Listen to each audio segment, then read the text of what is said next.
బాగా తీసుకుంటాం.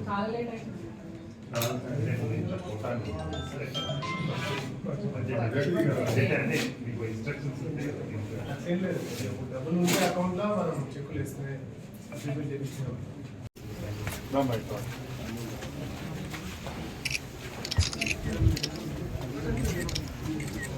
ఎక్కడ మా అల్లుడు ఎక్కడ, బిడ్డ ఎక్కడ?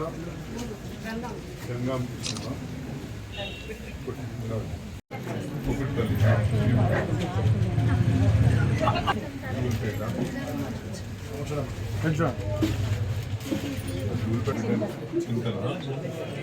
తీసుకుంది కదా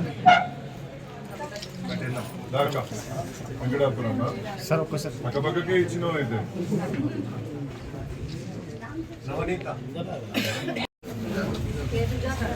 చూడండి మీకు బిడ్డను ఎక్కడ ఇచ్చింది?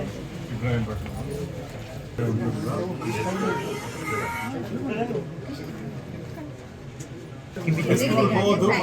ఏం చేస్తాను మీ అల్లుడు?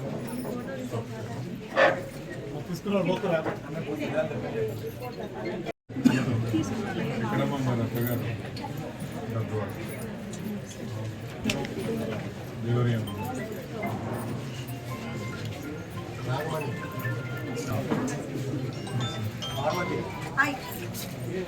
తీసుకొచ్చింది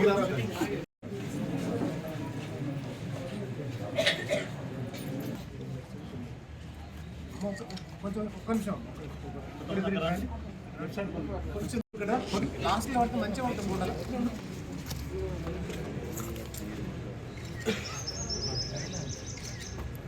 నరసింహన్న రాలే, నరసింహన్న లీవ్ తీసుకున్నాడు.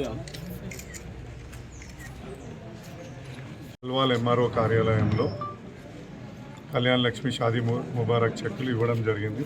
సుమారు 23 మందికి ఈ చెక్కులు ఇవాళ ఇచ్చినాం. ఇంకా చాలా మటుకు పెండింగ్లో ఉన్నాయి. ఆ పెండింగ్వి కూడా తొందరగా క్లియర్ చేయాలని ప్రభుత్వాన్ని కోరుతున్నాను. ఎందుకంటే ఒక ఆడపిల్ల పెళ్లి చేయాలంటే ఎంత ఇబ్బంది అవుతుందో మనందరికీ తెలుసు. అందరూ కూడా పేదలు, మధ్యతరగతి వాళ్ళందరూ ఈ చెక్లపైన డిపెండ్ అయి ఉన్నారు. దానిపైన కొంచెం అప్పు చేసి మళ్ళీ ఇంట్రెస్ట్ కట్టుకునే పరిస్థితి వస్తుంది. మరి అస్సలు మిత్తి కలిపితే మళ్ళీ ఆడికే వచ్చే పరిస్థితి ఉంది. కాబట్టి ప్రభుత్వానికి నా విన్నపం ఏంటంటే తొందరగా చేయండి. అదేవిధంగా కాంగ్రెస్ ప్రభుత్వం అధికారంలోకి వచ్చేటప్పుడు ఒక ప్రామిస్ చేసింది వీళ్ళందరికీ కూడా, చెక్తో పాటు 1 తులం బంగారం కూడా ఇస్తామని చెప్పేసి. మరి దాన్ని కూడా తొందరగా అమలు చేయాలని నేను కాంగ్రెస్ ప్రభుత్వాన్ని కోరుతున్నాను.